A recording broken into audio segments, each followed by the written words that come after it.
They are completely shook up this morning, and this is why. Just look at this massive tree. What if you could get takeout from right in your neighborhood? I want you to take a look right away at what's going on right here. As you can see, they're trying to take this tractor trailer out from off of the side of the road. The waves have started to pick up. You're starting to see that capping right here. This is where protesters seemed to go last night. A lot of the activity happening down here on Broad Street. There are still a lot of trucks here. You can see 1, 2, 3, 4 rows. He said you were the manager. Are you not the manager? The line stretched all the way. I have to keep going. Hold on, wait for it, wait for it, wait for it. The line stretched all the way back here. So we put this umbrella out at 5 o'clock. This is how much snow has fallen in the past half hour. The Goochland Drive-In Theater had some familiar sounds Thursday. But that was me. Yeah, I'm the only one here, but not for long. I actually want you to brush over right here so you can see they're taking away the fire truck right now. That was the one that was involved in this crash. This is an incredibly active scene here. They're also beginning to take away, look at that. That is the truck that was involved. It is just an absolutely mangled mess.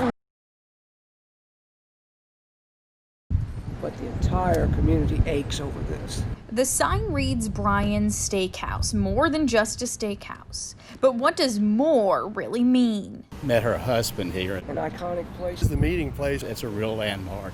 More means a place for community, a place that is now gone. If you could have seen it last night, it was incredible. The fire was just too much to contain and control, and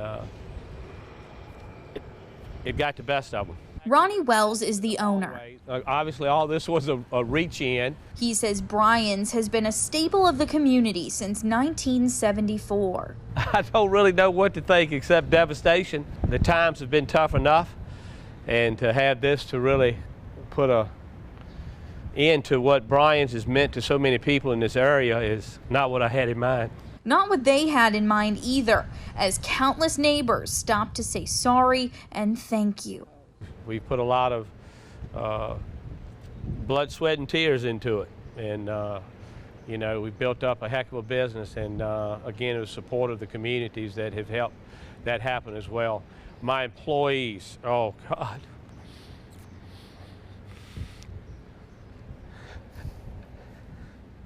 I can't tell you how much they have meant to us and the hard work that they've put in. And the future? We're not sure what the future has in store right now, but it's in God's hands. With the clipboards and boxes and an empty room, it's hard to believe history was made right here in this office. I don't wrap my head around it. I don't.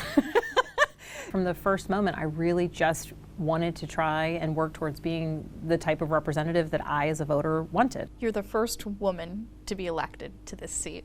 The first Democrat since... The last Democrat elected was 68. I do recognize the importance of winning a district that people didn't think was winnable, and I certainly recognize the, you know, if you scroll through everyone who's ever represented the 7th district, like, I am a notable departure from that history. And so I'm excited and proud of that, but you know, it's a part of the larger success of what we tried to achieve with this campaign.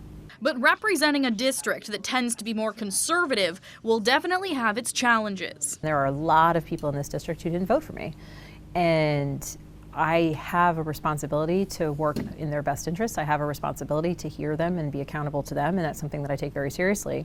But these photos are uniting moms across the aisle, across the country. That's Spanberger's daughter, Catherine, peeking out through her mom's legs. For starters, I could hear my husband in the background saying, Catherine, Catherine, trying to get her back. You know, there's always that moment where you just kind of put them on your hip and continue stirring the pasta, or put them on the hip and try to type out your work email, or you know, any of those things. So seeing it, it's a very sweet memory, kind of feeling my daughter playing on my legs while I was giving this speech. A sweet memory for both a mom and now a Congresswoman-elect. On your side, Olivia Ugino, NBC 12 News. You know, and frankly, I have said that I want to support.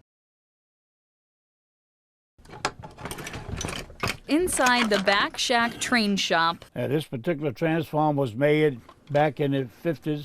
Something always needs fixing. Some of them you have a little persuasion. The man for the job No, is Howard Miller. I just love to hear this sound. I don't think it's nothing like a steam engine sound.